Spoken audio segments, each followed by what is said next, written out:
William and John were making their way into the heart of the state, carrying only a small camping kit and their skeptical confidence. It was getting dark, but the guys were frequent visitors to such places. The abandoned settlement seemed distant from the overgrown road. Rumors about this place fueled their curiosity, but they didn't feel any fear. After all things paranormal only existed in movies and children's scary stories. They had heard about the abandoned settlement, deserted for an unknown reason more than 3 decades ago, and had been planning this trip for about a month. Time seemed to have frozen here, and it felt like silence was its eternal companion. Noticing one of the houses, William and John decided to wait out the night. The old boards creaked under their steps, but the friends paid no attention. Glass occasionally trembled as if someone was quietly tapping on it, trying not to attract attention. "Or just the wind?" John said, trying to push away strange thoughts. But soon, a light came on in the house across the street. It was impossible. There hadn't been electricity here for a long time. The hearts of the guys started beating faster. It seemed like only that sound echoed around. They exchanged glances, and William got up, tiptoeing across the floor. At that very moment, a silhouette of a strange shape flashed in the window of that house.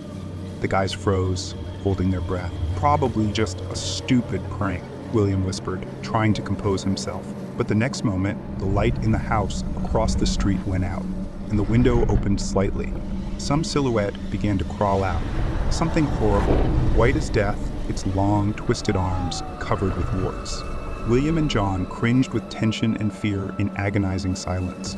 The creature slowly approached. They couldn't take their eyes off its face. Distorted, covered in lumps, as if it were not human, but the similar features were unmistakable. At that moment, John, consumed by animal horror from what he saw, began to regain consciousness and stepped back, just so the creature wouldn't notice him.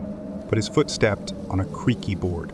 The sound pierced the unbearable silence, and the creature's gaze instantly turned towards them. The guys froze, realizing it had noticed them. "We need to go," William whispered, but John, losing his mind, didn't hear his words. "Let's go," William shouted, but John remained motionless. The creature started approaching. William saw the dead, cold emptiness in its eyes.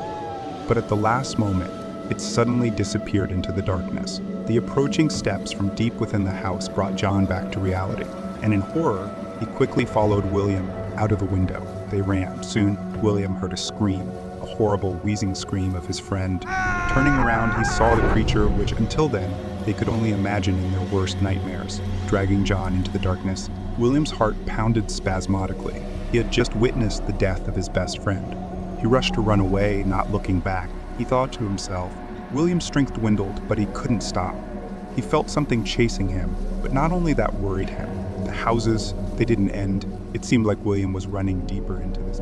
William ran without looking back, but exhaustion overwhelmed him. Inhaling a new breath of air seemed impossible. His legs carried him slower and slower. Suddenly, he stopped, turned around, and saw the creature standing in the darkness. Its dead gaze pierced William. He realized that now he would meet the fate of John.